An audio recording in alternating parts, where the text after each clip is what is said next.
Сайн байцгаана уу эрхэм хүндэт үзэгчдээ Монгол телевиз терминалийн студиэс чөлөөт ярилцлага үзэгч та бүхэнд мигмар лав гарагийн 14 цагаас улс орон даяар хүрдэг. За өнөөдөр бид нийслэлийн хөрсний бохирдлын асуудлаар нийслэлийн байгаль орчны газрын хөрс орчны бохирдол хариуцсан ахлах мэргэжилтэй оюун эрдэм болон шинжилгээ ухааны академийн газар зүй геологийн хүрээлэнгийн хөрс судлалын салбарын дарга Ган Зориг нартай ярилцахад бэлэн боллоо. Сайн байцгаана уу? За бидний хүсэлтийг хүлээн авч ярилцахаар ирсэнд баярлалаа. Улаанбаатар хотод одоо Монгол улсын нийт хүн амын талаас илүү хувь нь амьдарч байна. Үүний зэрэгцээ орчны бохирдол, агаарын бохирдол, хөрсний бохирдол бол маш одоо хурцаар асуудал дэвшүүлж ингэж яригдах ийм сэдв болсон. Тэгэхээр өнөөдөр энэ хүрээнд ер нь ямар нөхцөл байдалд бид бүхэн амьдарч байгаа юм, хөрсний бохирдол хэр хэмжээнд байгаа, юунаас үүсдэг, үүнийг одоо хэрхэн хэмждэг, цаашлаад авах арга хэмжээний талаар ярилцахаар та бүхнийг урьлаа. Тэгээд би танаас асууя гэж бодож байна. Ер нь хөрсний бохирдол гэж бид юуг ойлгох ёстой вэ? Манай нөхцөлд буюу Улаанбаатар хотын нөхцөлд ер нь асуудал ямар түвшинд байгаа юм бол? За ярилцлагатаа одоо урьж оролцуулсан юм талархлаа. За тэгэхээр хөрсний бохирдлын асуудал бол Улаанбаатар хотод бол сүүлийн одоо 20-30 жилийн хугацаанд бас нэлээд одоо асуудлуудын нэг болж байгаа. Улаанбаатар хотын агаарын бохирдол тэгээд дараа нь одоо хөрсний бохирдол гэж яригдах хэмжээнд. Тэгэхээр бохирдол гэж юу юм бэ? Бохирдол гэдэг зүйл бол ерөөсөө хөрс бол байгалийн нийцээрээ байгаа хөрс бол тодорхой бохирдлыг өөрөө нөхөн сэргийх тэрийг саарамжуулах тийм чадамжтай байдаг. Эсвэргээрээ хүний үйл ажиллагаа гэдэг юм уу ямар нэгэн өөр бусад үйл ажиллагаанаас үүдэлтэй бохирдуулагч бодис элементүүд тэн дээр их хэмжээр хуримтлагдсан тохиолдолд хөрс өөрөө тэрийг нөхөн сэргийх тэр чадах нь одоо устж үгүй болоод тэн дээр хуримтлал янз бүрийн одоо төрлийн бодис элементийн хуримтлал үүсэх нь бол хөрсийг бохирдуулж байгаа нэг одоо хэлбэр одоо үйл явц гэж ойлгодог. Тэгэхээр Улаанбаатарын хувьд бол одоо бохирдол гэдэг зүйл бол ялангуяа одоо гэр орол гэдэг ч юм уу те үйлдвэр одоо үйлчлэгийн газар гэдэг ч юм уу тиймэрхүү одоо төрлийн бохирдол бол түлхүү одоо байгаа гэж ойлгож байна.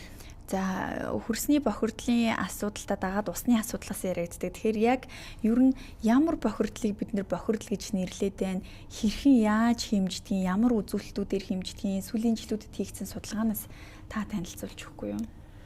За тэгэхээр бохирдол ер нь бол яг үндсэндээ олон улсын хэмжээнд бол хөрсний бохирдлыг бол 3 үндсэн төрлийн бохирдол гэж үздэг.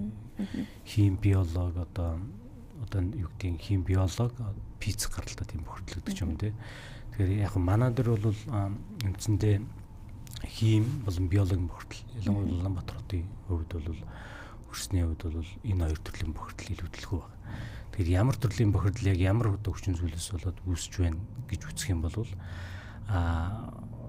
үндсэндээ биологийн бохирдол нь бол нянгийн бохирдол тэр тусмаа одоо нөхөн жорлонгоос үүдэлтэй бохирдол төлхөө байна.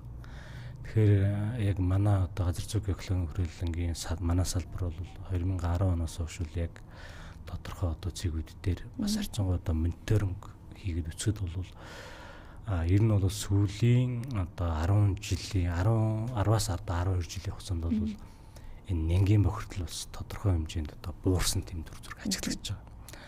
За нөгөө төрлийн одоо химийн бохирдол нь юу байна гэх юм бол ерөнхийдөө хүн металлын бохирдол.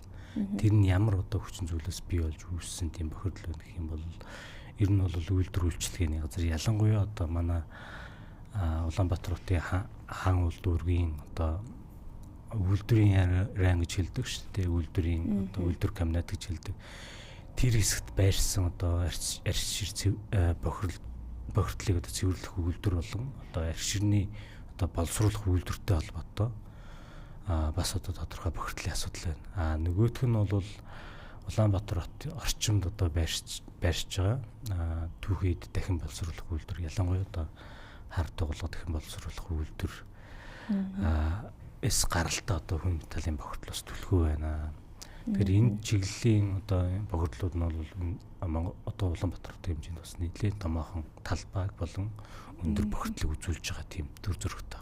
Гэтэ та сая хэллээ сүүлийн ер нь 10 орчим жил хийгдсэн судалгааны дүнгуудээс харахад нянгийн бохирдол буурж байгаа гэж хэлсэн үү? Энийг илүү сайн тодруулбал одоо бид бол ойлголтол бас харьцангуй өөр байдаг штэ. Жишээлбэл нөхөн жорлонгийн асуудлаас гэх юм уу олон хүчин зүйлсүүд энийг болох дөнгөж одоо зөвхөн одоо нөхөн жорлон гэдээ аваад үзэхэд бол хөрс их бохирдсан мэтэр за гүний усанд одоо баг нянгийн халдвар гидсний сахван цэрэг ирэхээр ийм хэмжээнд ирсэн байна гэдэг мэдээлэлүүд баримтууд явж байгаа. Энийг ер нь аль өнцгөөс нь тайлбарлах юм бэ? Тэгэхээр ер нь бол яг бид нар өөрсдийнхээ яг судалгааны дүн мэдээлэл дээр үндэслэн тэр тайлбарал хэлж байгаа гэж ойлгочлаа. Ер нь бол тодорхой мониторинг цэгүүд дээр ажиллагдсан тийм дүн багхгүй. Одоо бид нар бол нийтдээ 300 орчим цэгийг бол 2010 оноос хойш Улаанбаатар хотын нийт нутаг дэвсгэрийн хэмжээнд ялангуяа одоо гэр орол төвлөрсөн цэгүүд дээр бол сонгоод тэрийг бас 2015 онд 2024 онд ингээд үсгэд бол 88-аас 72% нь бол илэрч байгаа. 2013 оны үед бол нэг ойролцоогоор 88 орчим хувьд нь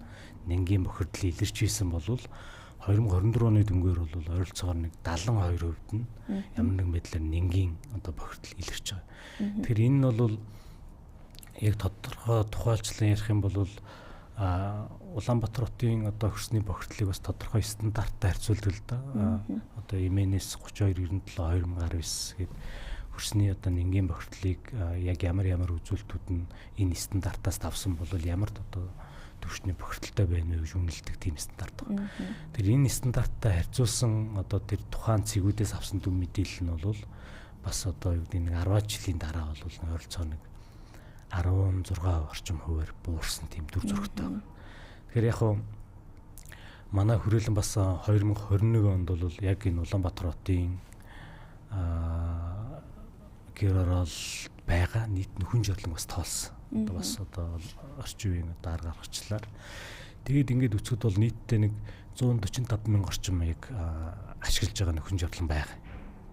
Тэгэхээр сүүлийн жилүүд бас Улаанбаатар хотын одоо засаг дарганы тамгын газар одоо холбогдох нийслэлийн байгаль орчны газар тэгээд холбогдох одоо дүүргүүд ялангуяа одоо цөмгийн найрхан дүүрэг гэдэг ч юм уу Чингэлтэй дүүрэг гэдэг ч юм те эдгээр байгууллагууд бол нөхөн жорлон солих нөхөн жорлон одоо стандартын шаардлага хангасан нөхөн жорлон болгохтой холбоотой бас нэлээд олон тооны арга хэмжээ авч байгаатай холбоотой бас одоо сүүлийн жилүүдийн дахин төлөлтийн ажлууд бас нэлээд идэвхтэй өгч штэ.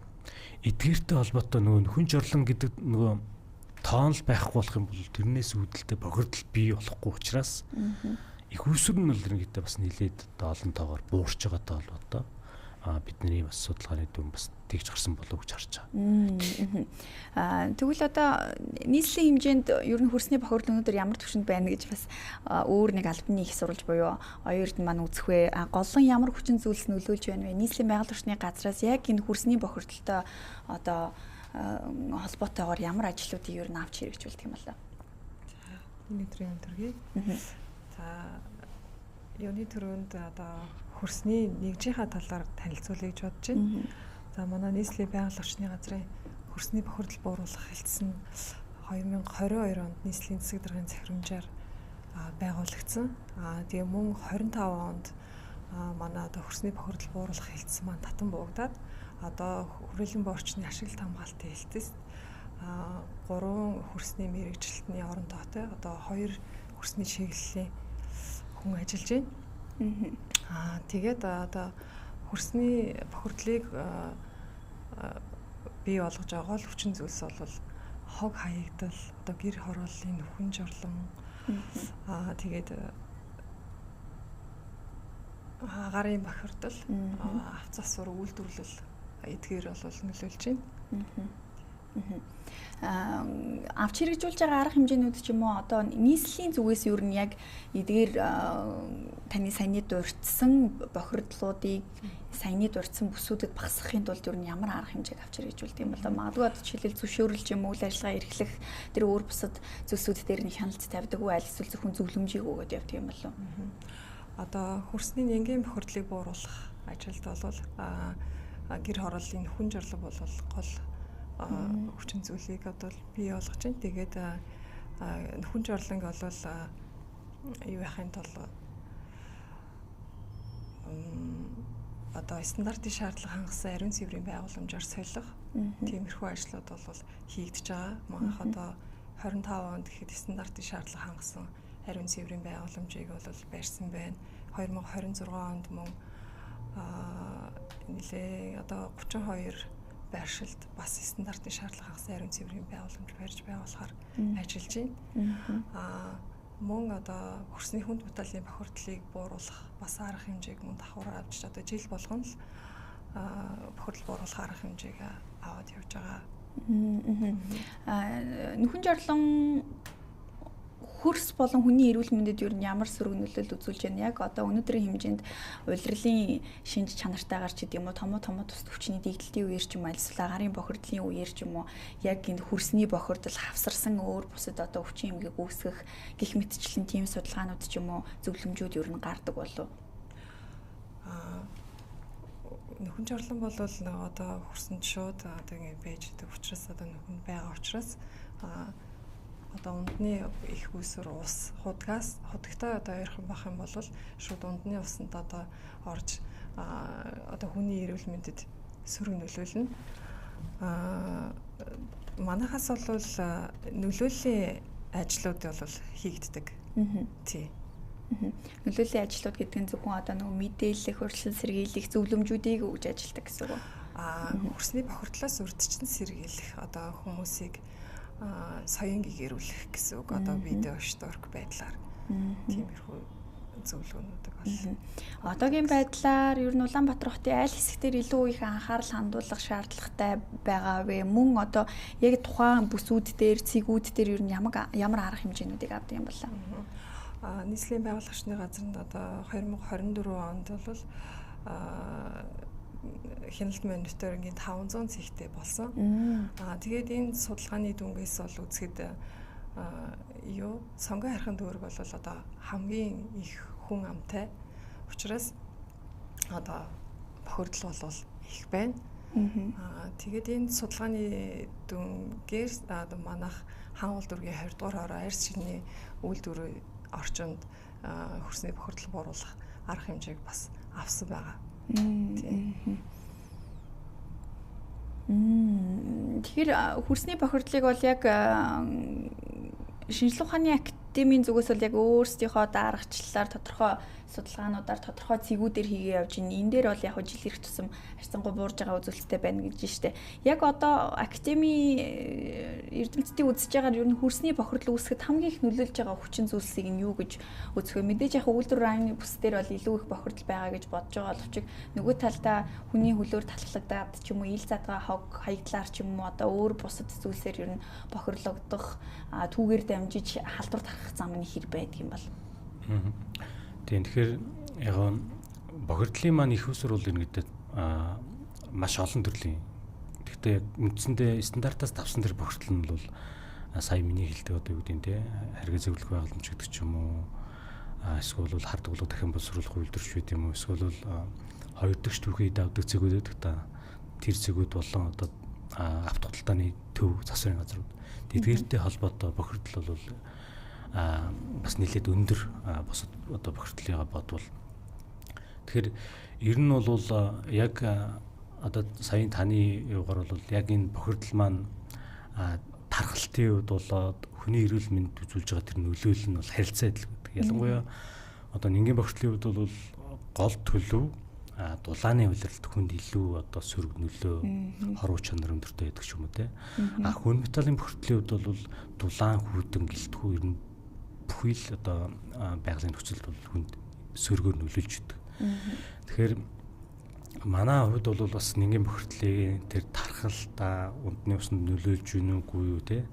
Яг одоо нэг айлын хашаа яг ямар хэмжээнд бохирчод байгаа гэдэг бас нэлээд ингээд олон талаас нь бас үтсэн л. Тэгээ ер нь бол та бүхэн мэдэн шүү дээ. Манай Улаанбаатар хотын хувьд бол голын одоо татам хөндөй уулын хажуу хэсэгт гол одоо гэр орлууд нь байрсан.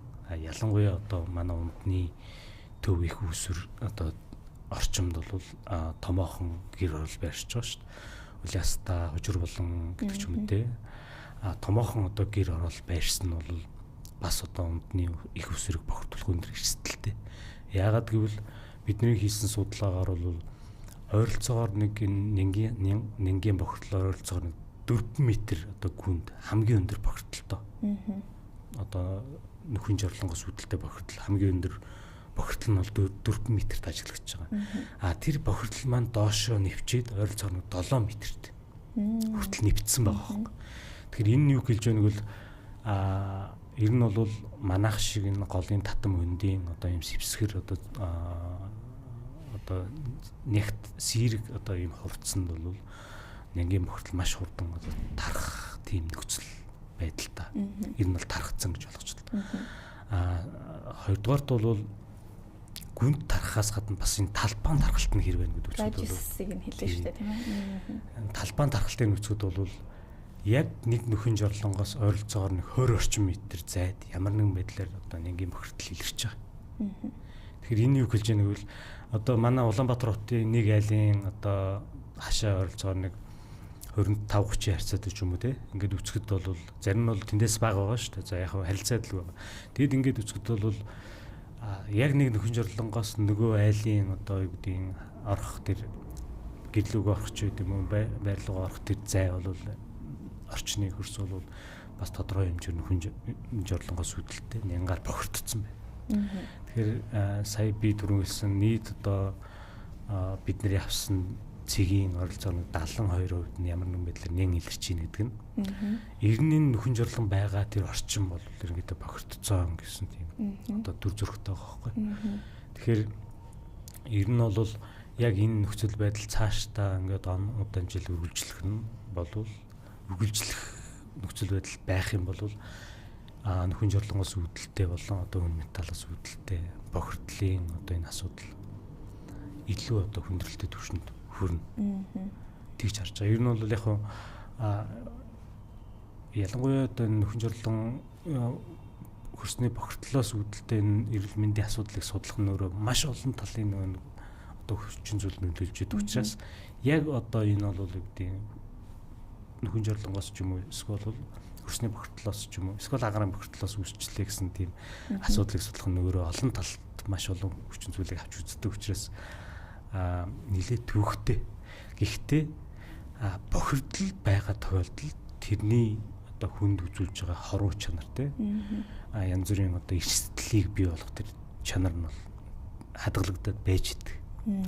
Тэгэхээр бидний хувьд бол бас яг энэ чиглэлийн одоо хаан үйлдвэрийн 20 дугаар хороонд бол нэлээд наривчлсан судалгаа хийгээд хүнд одоо хор тавдар үүсэх эрсдэл хэр байна. Хор тавдар үүсэхдгүй тэр эрсдэл нь хэр байна гэдээ бас нэлээд наривчлж судлаад бас олон улсын одоо сэтгүүлд бас тодорхой үр дүнгуудыг хэвлүүлсэн тийм юмнууд бол байгаа. Тэр энэ хүн металлын хувьд бол өөрөө олон улсын одоо эднэтэн судлаачид бол тодорхой одоо нөлөө үзүүлэх нь бол тодорхой гэж угаасаа гарцсан. Тэгэхээр яг харин ямар байдлаар одоо юу гэдэг хүн одоо тэрийг идэж уух замаар байна уу эсвэл юу гэдэг тийм ээ амьсгалын замаар байна уу эсвэл өөр одоо бусад замаар хүн тэрийг хүртэх бусад зам гэдэг нь одоо юу гэдэг хүн одоо юу гэдэг хувцс гэдэг ч юм уу одоо гэр орныхаа тэр дам болон шууд ус байдлаар одоо хүртэх тэр байдлаар нөгөө хоруу чанар нь харилцаа адил. Тэгэхээр манай улсын хувьд бол яг дэлхийн одоо томоохон улсуудтай харьцуулахад ялангуяа одоо манай хоёр хөрш бол дэлхийн одоо бусад улс төрнүүдтэй харьцуулахад харьцангуй тийм бохирдол өндөртэй газар ихтэй. Манай улс яг нэг тийм том хүнд аж үйлдвэр хөгжөөг учраас харьцангуй тийм томоохон талбай одоо хүн металлын ч юм уу нэнгийн бохирдол байхгүй нас. Нэг талдаа одоо бас давуу тал гэх юм да. Тэгтэл бас бид нэр одоо энэ багахан хэмжээний юм бохирдлын асуудал байгаа нь бид нар бол анхаарч тэрийг одоо бохирдуулах, бохирдлыг их эсрэг бууруулах арга хэмжээ авах одоо зайлшгүй тийм шаардлагатай л. Харьцангуй том газар нутагтай талбайтан дээрээс хүн амын дийлэнх нь Улаанбаатар хотод амьдарч байна. За тэгээд тодорхой одоо зэвгүүдийн байршлууд ер нь ихэвчлэн нөхөн жорлонтой холбогдож байна гэхээр ер нь хөрсний бохирдлыг бол нөхөн жорлонтой шуудаар холбож авч үзэх нь бас боломжтой гэж хэлж болох уу? Тэг ер нь бол яг нөхөн жорлонгоос үүдэлтэй бохирдол бол төлхөө байна л гэж хэлэх бол үндэслэлтэй. Ялангуяа одоо дулааны үйлрэлд бол манай Улаанбаатар хотод гидсний болон янз бүрийн одоо халдвар төвчнүүд илүү түгээмэл дэгддэг штэ. Энэ бол ерөөсөө л тэр нөхөн жорлонгоос үүдэлтэй. Тэгэхээр Тэр MNS 3297 гэдэг стандарт дээр бол тодорхой одоо үзүүлэлтүүд байдаг. Одоо гидсний одоо сах унцар гэдэг ч юм уу те.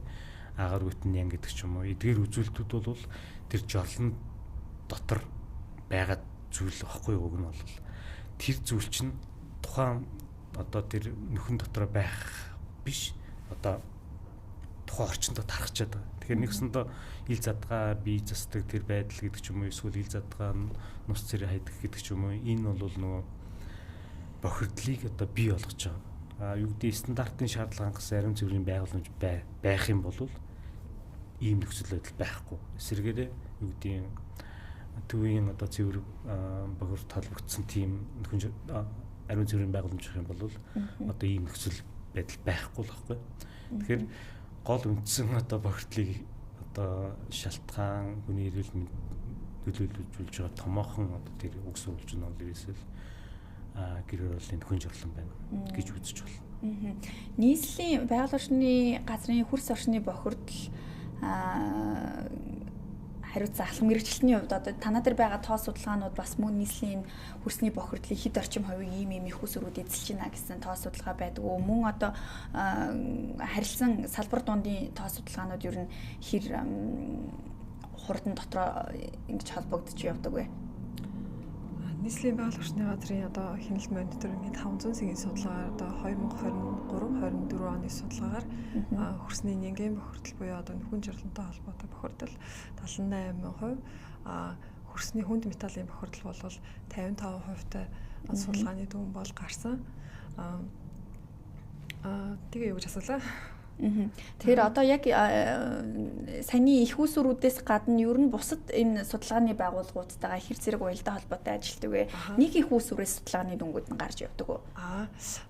Манай газар бол тухайн жилийнхаа ажлыг төлөвлөөд тендер зарладаг гэсэн үг. Тэгээд мэргэжлийн байгууллагууд тэр судалгааг хийж гүйцэтгэдэг. Бид үр дүнгийн авч юу яадаг гэсэн үг. Тэгэхээр хүндлэнгийн байгууллагын судалгааг их сурвалж авах ашигладаг байна. Жишээ нь ганц зэрэг докторийн одоо ажилладаг тий шинжлэх ухааны хүрээлэн одоо бидний захиалгаар захиалсан ажлыг хүлээж аваад хийж гүйцэтгэдэг гэсэн үг. Тэгэхээр ер нь бол шуудаар хөрсний бохирдлын их усөр нь бол энэ нөхөн жорлонтой салшгүй холбоотой байна гэдэг тоо судалгаанууд бол яг тэр судалгаа хийж байгаа цэгүүдийн байршлуудаас илэрхийлээд байна. Тэгэхээр яг энэ нөхөн жорлон бууруулах, тоогийн цөөлөгтөр авч иргэжүүлж байгаа арга хэмжээнүүдийг илүү дэлгэрүүлж за энд ийм байдлуудаар бид бүх ингэж ажиллаж байна гэдэг ч юм уу аль эсвэл өмнөх жилүүдэд хийгдсэн ажлуудын үр дүнгээс та бүхэн танилцуулж болох уу? Одоо 2022 онд бол нийслэлийн хэмжээнд шатган түгэх станцуудын 0-ыг стандартын 0 болгох одоо шаардлагыг манай газраас бол тавьж ажилласан. Тэгээд тэр тухайн ажлын хүрээнд бол шатган түгэх станцууд маань бол солисон. Мөн одоо манай газраас бол өнгөрсөн жил гэхэд одоо ариун цэврийн байгууламжийг бол стандартын шаардлагаас ариун цэврийн байгууламжийг бол барьж байгуулсан. Одоо жишээ гэсэн үг. Одоо ийм ариун цэврийн байгууламж байх ёстой шүү гэсэн. Иргэн хүн бол яг юу яаж болтно гэсэн үг. Одоо нэвчилтгүй 0 барьж болно. Тэгээд тэрийг одоо соруулаад явна гэсэн үг. Тэгээд энэ дээр одоо шинээр тийм ариун цэврийн байгууламж барьж байгуулах гэж байгаа бол ногоон зээл гэж бас байгаа. Одоо септик төрлийн ариун цэврийн байгууламж гэх юм төрөл нь олон байгаа. Тийм ногоон зээл гэдэг одоо иргэд бас ер нь сайн мэддэг болсон байлээ. Жишг нойлын хувьд одоо ямар стандарттай байх уу, ямар хэмжээний үн өртөгтэй байх уу, мөн дээрээс нь жишг нойлтой болох одоо нөлөөллийн ажлуудыг ер нь энэ нийслэлээс хийх ёстой мó, иргэд өөрсдөө ухамсараараа энэ үйл ажиллагааг авч явах ёстой мó, ер нь ямар харилцаа уялдаа холбоотой байдаг вэ? Ер нь бол одоо хөрсний бохирдол гэдэг бол ерөөсөө иргэн бүрийн оролцоо, иргэн хүнээс шалтгаална. Одоо иргэн хүн хогоо ангилдаг ч юм уу тий. Угаацаа ил задгаа хайдаггүй. Одоо тэгээ бас нөхөн жорлонгоо стандартын шаардлагад нийцүүлсэн байх юм бол одоо хөрсний бохирдол ер нь бол үүсэхгүй байх нь гэсэн. Тэгээд жишг ариун цэврийн байгууламжийн тухайд ер нь ямар стандартыг хангасан мөн энгийн айл өрхөд хэрэглэхэд ямар үн өртөгтэй байдаг юм бол жишг ариун цэврийн байгууламжийн хувьд бол МНС 5024 2015 гэсэн одоо хүн жорлонгийн стандарт байдаг. Тэр стандартын дагуу одоо нэг стандарт дээрээ одоо тийм байна гэсэн шаардлагууд байгаа. Тэрийг хийн гэсэн. Тэгээд мөн энэ дээр юу байдаг? Тусгай хамгаалалттай газар болон ногоон бүсэд хэрвээ стандартын шаардлага хангасан ариун цэврийн байгууламж барьж байгуулсан бол газрын төлбөрийг 2 дахин одоо нэмэгдүүлж бууруулж төлнө гэсэн тийм бас журам байдаг.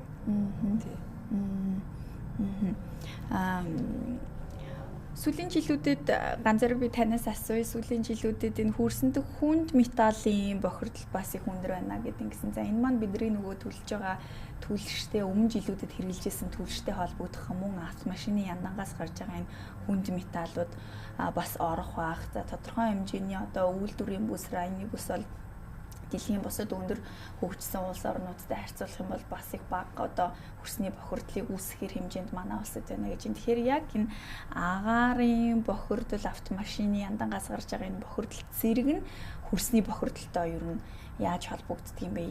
Ямар хувийг эзэлж идэг юм бол? За тэгэхээр ер нь бол яг агаарын бохирдлоос үүдэлтэй хөрсний бохирдол гэхээс илүү хөрсний бохирдлоос үүдэлтэй агаарын бохирдол гэж ярил илүү зүгээр ах гэж бодож байна. Ягаад гэвэл агаарын юу бол голчлон одоо юу гэдэг юм тийм ээ. Манай Улаанбаатар хотод бол нөгөө дэд үтсийн тэр хөгжил одоо харьцангуй одоо тааруу байгаагаас үүдээд орчноос гадаргаас маш хэмжээний одоо тийм тоосон зэрэг босч идэг. Одоо та бүхэн ялангуяа хавар болон намрын үйлрэлд одоо манай Улаанбаатар дээр ингээд утаагүй ч гэсэн нэг ингээд сааралтад байдаг та. Энэ бол ерөөсөө л нэг гадаргаас бий болж байгаа тэр тоосчлолтоос үүдэлтэй дийлэнх нь тийм одоо нөхцөл байдалтай байдаг гэж ойлгож байна. Тэгэхээр хөрс өөрөө бас тодорхой хэмжээнд бохирдсон тэр маш их хэмжээгээр машин техник гэдэг юм уу хүний хөл хөдөлгөөнөөр ингээд давтагдахаар тийм хуулираа хөдөлгөөнөөр агаарын одоо хуулир хөдөлгөөнөөр үгдээ агаар дийгээд тодорхой одоо юу гэдэг агаарын нэг орон зайд ингээд тогтчихдаг. Тэгэхээр энэ нь бол яг хөрснөөс үүдэлтэй бас нэг тодорхой хэмжээний бохирдлыг үүсвэрлэж байгаа юм л да. Тэгэхээр агаараас үүдэлтэй ялангуяа одоо энэ машин техникийн утаанаас үүдэлтэй одоо энэ айлуудын яндан одоо дулааны цэцлэгээ станц гэдэг ч юм уу те том жижиг аврын одоо тэр станцуудаас үүдэлтэй бохирдол яг хөрсөн дээр бууж өгнө гэдэг үсэх юм бол ялангуяа өвлийн үйлрэлд бол төлхөө илүү хөрөмтлөл бий болж байгаа. Та бүхэн мэдэн шүү дээ. Манай Улаанбаатар хотын үед бол яг одоо цас орсон үед бол манай цас бол их сайхан одоо цав цагаан өнгөтэй байдаг шүү дээ. За магадгүй нэг 4-5 хоногийн дараа ч юм уу эсвэл бол нэг сарын дараа ингээд дахиад цас ороход нөгөө цас маань ингээд нэг тийм хар өнгөтэй ч юм уу те.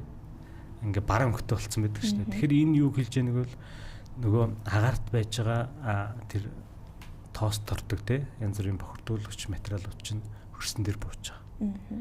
Тэгэхээр ялангуяа одоо хамгийн өндөр хөрөмтлөл бол яг одоо нөгөө хөрсөн дээр буусан тэр хөрөмтөл нь яг одоо байхгүй.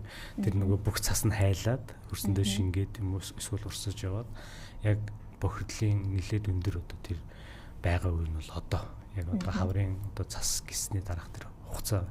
Тэгэхээр яг бохирдуулагч одоо тэр зөвшөөр дээд хэмжээнээс илүү бохирдол одоо тэр агаарын бохирдол гэдэг ч юм уу машины утаанаас одоо үүдэлтэй бохирдол бий болгож ийнэггүй бас яг тийм судалгааны дүн одоогоор хараахан гараагүй байгаа. Тэгэхээр манай улс бол тодорхой стандарттай хөрсний бохирдлыг одоо энэ хэмжээнээс давуул одоо бохирдол гэсэн стандарттай. Тэгэхээр яг одоо тийм тодорхой цэгүүд дээр бол яг энэ одоо агаарын бохирдлоос ч юм уу эсвэл машины утаа юунаас үүдэлтэй бохирдсан байна гэсэн тийм судалгааны дүн гараагүй. Гэхдээ миний түрүүний хэлсэн одоо юу гэдэг нь хоёр төгс түүхийд авдаг тийм цэгүүд болон одоо автомашины засварын газрууд орчимд бол бас тодорхой хэмжээний одоо өндөр одоо хөрс металлын бохирдол байгаа. Энэ нь бол харьцангуй юу гэдэг нь цэгэн жижигхэн одоо тэр ариалд талбай тархаснаар бол одоо орчиндөө олон хүндээ нөлөөлөх нөлөөлөл нь бага. Гэхдээ тэрийг энэ бол бага бохирдлгээд орхиж болохгүй. Бас тодорхой одоо бохирдлыг саармжуулах одоо тийм бууруулах арга хэмжээ бол зайлшгүй авч хэрэгжүүлэх хэрэгтэй. Тэгэхээр яг иргэд болон аж ахуйн нийтчүүдийн хувьд энэ хөрсний бохирдлын талаарх ойлголт бөгөөд хөрсний бохирдлын эсрэг авахын арга хэмжээнүүдийн талаар хэр ойлголттой байдаг юм бол энэ ойлголтыг ер нь хаанаас авах хэрэгтэй байдаг юм бол процессын үед ер нь хаанаас эхэлтэй явах вэ? Ер нь хөрсний бохирдлын асуудал бол бас нэг их яригадад байдаггүй сэдв шиг санагддаг юм. Бид нар одоо агаарын бохирдол гэж ярьж байна. Унтны усны бохирдол гэдэг их ярьдаг ч гэсэн хөрсний бохирдлын асуудлын талаар бол нийтлэг ойлголт их бага байх шиг байна. Та хоёрын хотод хоёуланд нь асууч. Тэгэхээр ер нь бол юу л да хөрсний бохирдолтой холбоотой асуудал бол харьцангуй тийм агарын бохирдол гэдэг шиг тийм өргөн одоо хүрээнд авч үздэггүй. Одоо манай нийслэлийн одоо хэмжээнд агаар орчны бохирдлыг бууруулах одоо хилцс нэгж газар гэж байхад бол жишээ нь тэн дээр бол хөрсний асуудал хариуцсан одоо хэсэг тасагч юм байхгүй байх жишээ нь. Яг нь нийслэлийн байгаль орчны газрын хувьд бол бас одоо хөрсний бохирдол хариуцах тийм одоо мэрэгчлэтнүүд нэгж хилцтэй ч гэсэн яг одоо ийм том Монгол улсын нийт одоо хүн амын бараг одоо талаас илүү хүн амьдарч байгаа одоо ийм газарт бол хангалтгүй одоо байх гэж би бол харж байгаа байхгүй. Тэгээд дээрэс нь бол энэ манай хууль тогтоомжийн хувьд бол бас нэлээд тийм очир дутагдaltaй гэх юм да одоо хөрс хамгаалах шилжилтөөс сэргийлэх тухай хууль гээд 2012 онд батлагдсанаас хойш бол хөрстэй холбоотой ямар нэгэн тийм одоо зохицуулалтын одоо механизм одоогоор байхгүй гэж хэлж байна. Өөр. Тэгэхээр бидний хувьд бол бас энэ чиглэлээр ялангуяа одоо холбогдох одоо байгаль орчин өөр амьсгалын өөрчлөлтийн яам бол энэ чиглэл дээр бас сүүлийн жилүүд анхаарад энэ хөрсний бохирдолд оройтлыг бууруулах чиглэлтэй холбоотой энэ хууль тогтоомжийг сайжруулах хэрэгцээ шаардлага байгаа юм байна гэдэгт дээр үндэслээд бол энэ хөрсний хууль тогтоомжийг бол одоо нэмэлт өөрчлөлт сайжруулалт хийх одоо энэ үйл явц нь бол явагдаж байгаа. Тэгэхээр энэ хууль тогтоомж орчвол бас батлагдчихвал бас энэ хөрстэй холбоотой зохицуулалтын механизм нэр илүү одоо төгөлдрчих тийм одоо төр зураг байгаа гэж харж байгаа. Тэгээ яг нь нийслэлийн байгаль орчны газраас бол бас хөрстэй холбоотой бас нэлээд одоо юу гэдгийг одоо олон нийт татаа чиглэсэн тийм одоо нөлөөллийн одоо ажлуудыг бас сүүлийн жилүүдэд одоо хийж байна. 2017 оноос хойш бол нийслэлийн одоо хөрс хамгаалах өдөр гэж өдөртөө болсон. Тэгэхээр энэ өдрийн хүрээнд бол бас одоо холбогдох байгууллагууд ялангуяа нийслэлийн байгаль орчны газар манай одоо хүрээлэн төвүүд бол яг энэ өдрийг ялангуяа одоо бидний хойч ирээдүй болсон одоо оюутан залуучууд хөрстэй холбоотой одоо энэ мэдлэг мэдээллийг түгээх чиглэлээр бас илүү анхаарч ажиллаж байгаа. Нийслэлийн зүгээс одоо яг мөрдөгдөж байгаа журам, хууль, дүрм, нийслэлд хамаарах энэ одоо зохицуултууд нь юу гэдэг юм бол? Хөрсний бохирдол бол одоо жишээ нь агарын бохирдол бол биднэрт одоо харагдаад үнэртэй харагдаж байгаа. Тэг хөрсний бохирдол болохоор одоо дүүлий гэх юм уу да? Тий, ингийн үгээр ихэд бохирдол нь бол мэддэхгүй байгаа учраас хүмүүс бол одоо бас ихэнх хүмүүстэй хөрсний бохирдол гэж мэддэхгүй бас байж магадгүй. Гэхдээ сүүлийн жилүүдэд бол хүмүүс бас мэддэг болж байна. Яагаад тэгж юм гэхээр бид нар бас нөгөө нөлөөллийн ажлаа ихэвчлэн одоо 10 жилийн сургуулийн сурагчид тэгээд их сургуулийн оюутнуудад хийдэг байхгүй юу. Тэгэхээр яагаад тэгж хийж юм гэхээр хүүхдүүд бол ингээд гэртээ очиод ингээд нээлттэй ээж автайгаа ярилцдаг. Тэгээд одоо би өнөөдөр ийм юм сурлаа. Одоо хөрсний бохирдол хөрс гэдэг чинь ийм юм бэ? Одоо хөрс гэдэг чинь одоо ингээд маш ингээд чухал зүйл юм бэ штэ. Хэрвээ одоо бохирдчих юм бол ийм асуудалтай юм байна гэдгийг одоо гэртээ очиод одоо аав ээжтэй одоо сануулдаг ч юм уу тийм байдлаар ингэж яадаг учраас ингээд ихэвчлэн бид нар бол оюутан залуучууд сурагчид бол нөлөөллийн ажиллаа хийдэг. Мөн одоо манай нийслэлийн байгаль орчны газартаа 33 байгаль хамгаалагч байдаг. 33 байгаль хамгаалагч маань одоо байгаль орчны чиглэлийн одоо хяналт тавиа явуулдаг гэсэн үг. Тэгээд тэр 33 байгаль хамгаалагч нараа бас нөлөөллийн ажиллаа хийж гин гэсэн үг. Одоо байгаль хамгаалагч нар маань иргэдтэй маш ойрхон ажилладаг. Газар дээр нь ажилладаг гэсэн үг.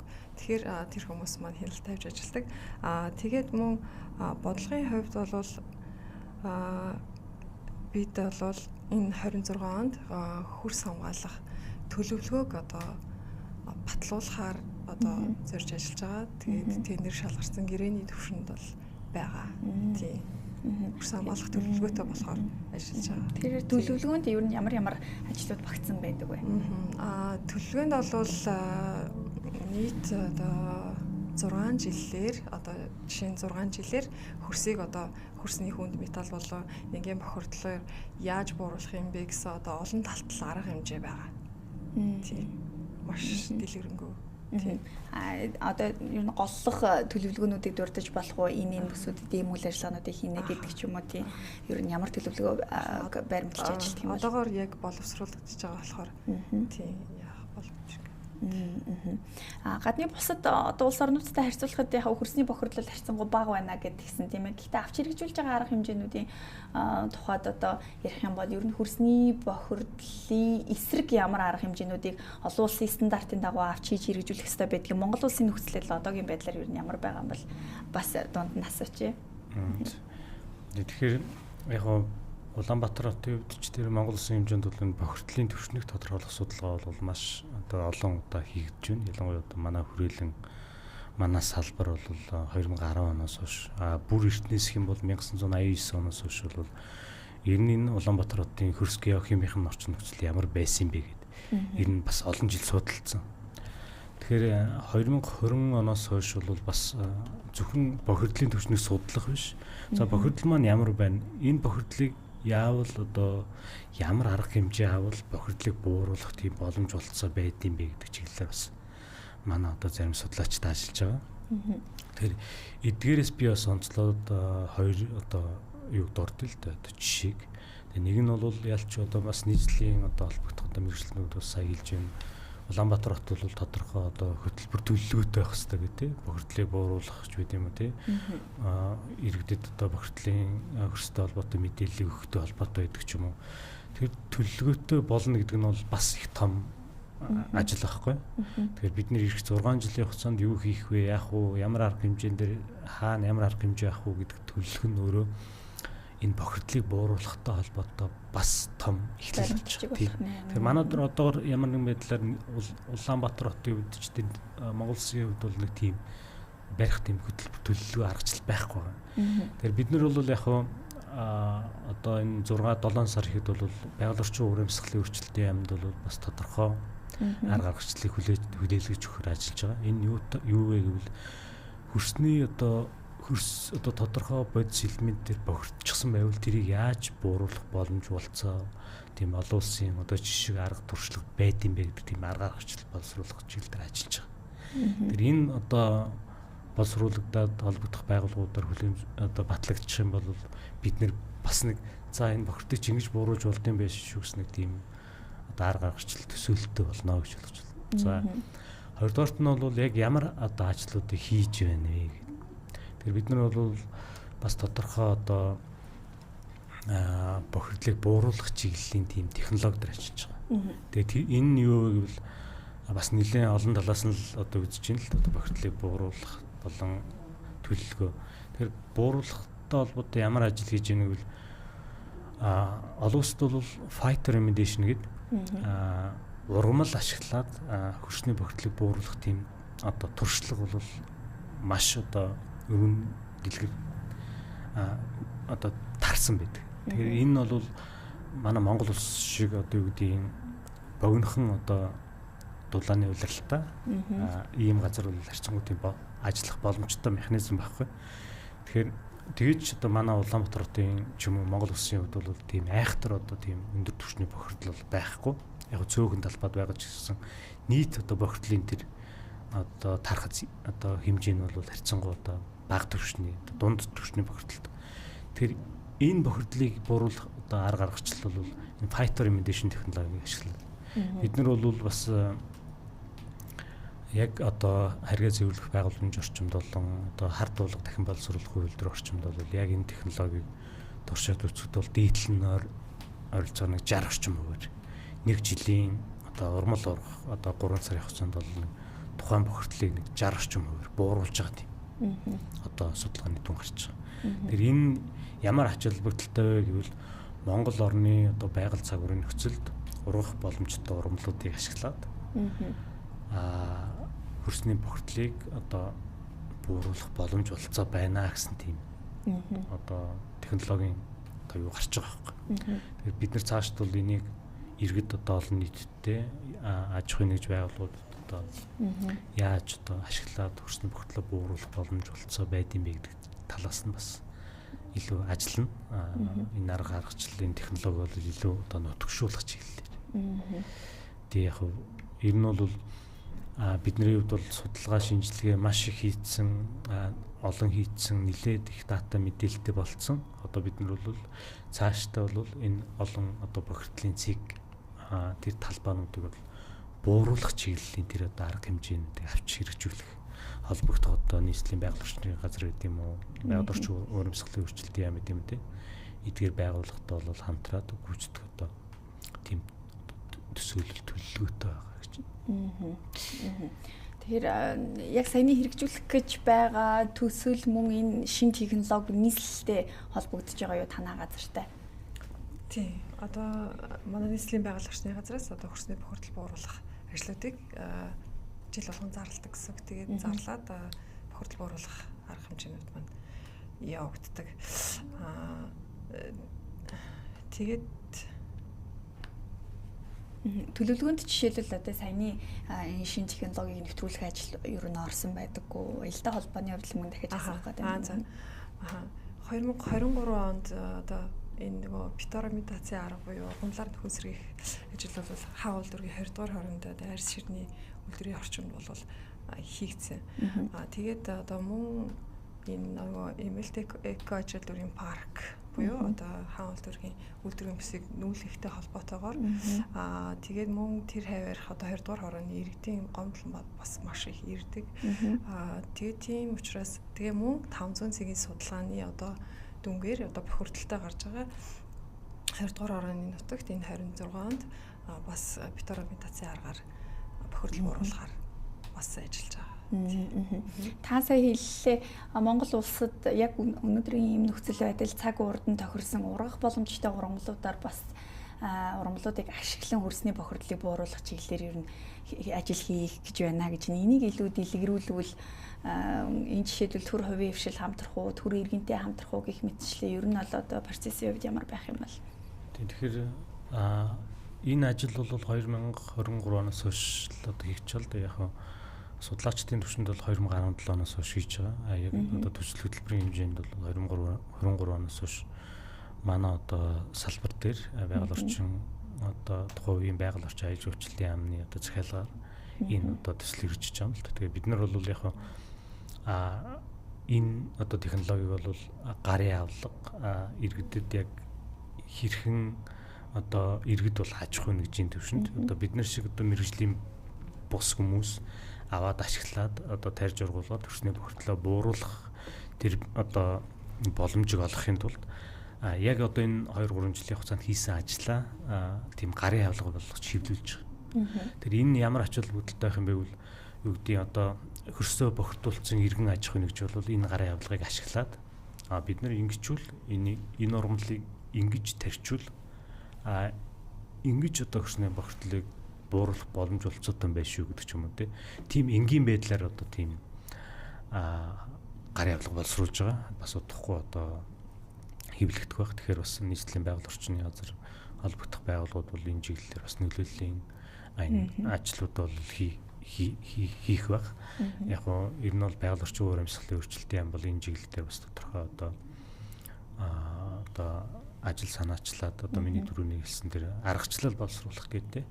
Тэгэхээр санаачлагтай ажиллаж байгаа. Тэгэхээр энэ нь бол ирэх жилүүдэд ялангуяа хуультай холбоотой одоо юу гэдгийг тодорхой дарга аргачлалууд төгөлдршүүд ирэх юм бол хөрсний бохирдолтой холбоотой энэ одоо иргэдэд байгууллагуудтай холбоотой тийм нэг мэдээллийн одоо түтгэлтэй байдал харьцангуй одоо буурах болов гэж харж байгаа. Ер нь бол яг 2010 онтой харьцуулахад бол одоо бол хүмүүс энэ хөрсний бохирдлыг одоо ойлгодог, мэддэг тэр байдал бол харьцангуй дээшилсэн л байгаа юм л да. Одоо бид нэр бол 2010 оноос л хойш хөрсний бохирдол гэж юу вэ гэдэг талаас л одоо иргэд олон нийт оюутан залууч сурагчид бол нөлөөллийн ажлыг маш хийж байгаа. Тэгээд одоо сүүлийн жилүүд бол нөгөө биднэрт одоо эргээд нөгөө хариултал үзүүлж байгаа байдал нь бол харьцангуй бас.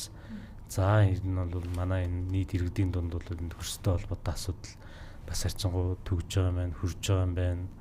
Хөрсний асуудал бас одоо юу гэдэг тийм энэ иргэд маань ухамсартай болоод одоо юу гэдэг тийм хөрсний асуудлыг ойлгож байгаа юм байна. Хөрсний бохирдлыг үүсэхгүй байх тэр сэтэл төрж байгаа юм байна гэсэн тийм одоо яг судлаачийн хувьд бол тийм хариу үйлдэлийг бол маш их одоо мэдэрч байгаа хэрэг. Тэгэхээр тэрж үүднээс одоо энэ Улаанбаатар хотын ялангуяа та бүхэн хог аягдлын асуудал тийм.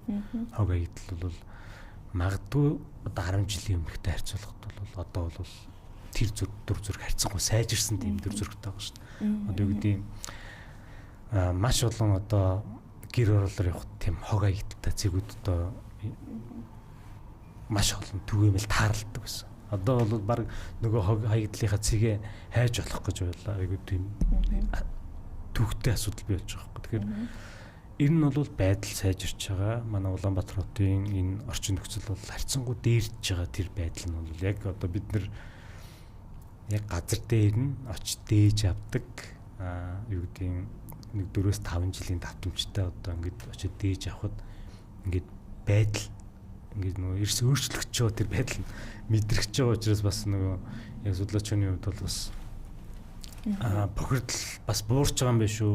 Бохирдол буурах юм байна шүү гэсэн нэг тийм одоо хүлээлттэй байгаа гэж ойлгож байна.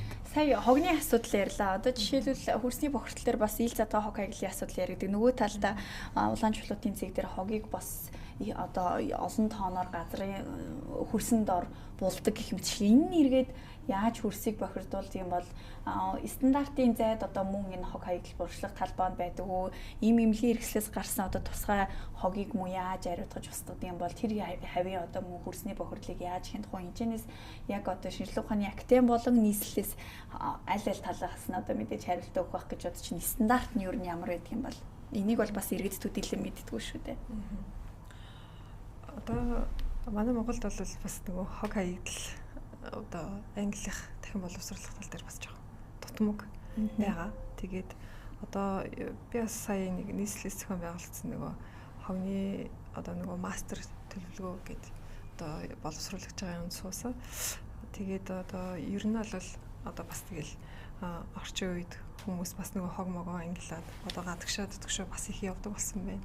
Тэгээд одоо гадны орны соёлыг дагаад бас одоо нөгөө хувцар савны хэрэглээч гэдэг юм те одоо наацхан одоо тэднийг одоо ангилж ялгах тийм юу бас хүмүүс их ангилдаг болсон байна. Тэгээд манай газарт болохоор одоо нийслэлийн байгаль орчны газрын байгаль хамгаалагч нар маань UB Soil гэдэг аппликейшн одоо ашиглаж эхэлж байгаа. Тэр яадаг аппликейшн бэ гэхээр хогийн цэг биш одоо зүгээр газарт хог одоо төвлөрсөн хог мөгч юм хог ихээр цугларсан байх юм бол тэр UB Soil аппликейшн нэрээ оруулаад одоо бид нар ингээ хянаж үзээд тэгээд тэр асуудлыг бол шийдэхээр тийм аппликейшнтэй болсон байна.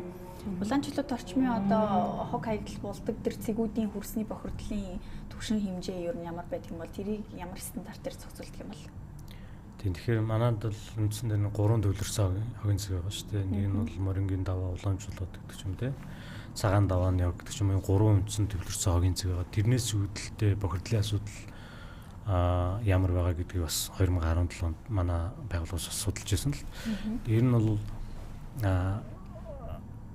манайх бол яг одоогийн байдлаар нөгөө ландфил буюу одоо газар доор бүршлэх тэр технологиг ашиглаад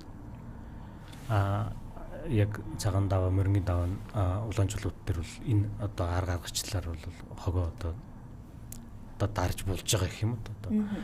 Тэгэхээр яг энэ одоо үйл явцаас үүдэлтэй бохирдлын асуудал бол харьцангуй бага. Яг одоогор бол яг манайх нөгөө өөрөө байгаль цагуурийн хувьд бол нөгөө айхтар одоо 2-3 мянган мм хурдан сундаг гэдэг ч юм уу тийм ээ. Одоо харьцангуй тийм халуун дулаан уур амьсгалтай биш учраас яг нөгөө хөрс рүү нэвчих гүний усанд нөлөөлөх тэр байдал нь бас харьцангуй бага юм болов гэж харж байгаа. Гэхдээ бол яг нөгөө орчиндөө бол бид нар бол цагаан давааны хогийн цэгийн одоо доод хэсэгт бас тодорхой одоо зайд одоо юу гэдэг өрөмдлөг хийгээд дээж аваад өчгөд бол бас харьцангуй зарим одоо үзүүлэлтүүд бол стандартаас хэтэрсэн ч яг тодорхой одоо юу гэдэг өнгөн хэсэг гэдэг ч юм уу тийм ээ. Тэрнээс одоо нөгөө ландфил хийж байгаа тэр төвшөнд гүнд бол тийм өндөр бохирдол илрээгүй тийм төр зураг ажиглагч байгаа. Тэр ер нь бол яг ландфилээс үүдэлтэй бохирдлохээс илүү яг нөгөө гадаргын бохирдол нь бол яг нөгөө нийт одоо хүн амд бол одоо чухал асуудал болчиход шүү дээ бохирдол. Ялангуяа манай морингийн давааны хогийн цэг бол нөгөө улаанчлуудын хогийн цэгч яг нөгөө салхины дээд хэсэгт байрладаг. Ялангуяа одоо улаанчлуудын хувьд бол харьцангуй одоо хүн төвлөрсөн тэр бүст яг одоо баян хошуу хайлааст чингэлтэй гэдэг ч юм уу тэр одоо гэр бол хүн амын сууршил илүү төвлөрсөн бүсэд байгаа нь тэр улаанчлуудын одоо тэр хог хаягдл буршлах үйл ажиллагаатай холбоотой ил одоо тэр бохирдлыг ялангуяа агаар бохирдуулж байгаа тэр байдал нь бол орчиндөө бас их тийм нөлөөлөл үзүүлдэм болов гэж ажиглагч байгаа зүгээр яг тэрэн дээр одоо шатааж байгаа тэр хог шатаалт ч юм уу тий хог одоо тий буршлах үйл явцаас үүдэлтэй тэрнээс одоо яг нөгөө тухайн одоо ландфилийн тэр үйл явцаас үүдэлтэй хөрс усанд одоо бохирдол ийм нөлөө үзүүлсэн байна гэсэн тийм одоо тийм дүн болоод байгаа яг байхгүй. Энэ дээр нэмэлт мэдээлэл танд байгаа юу?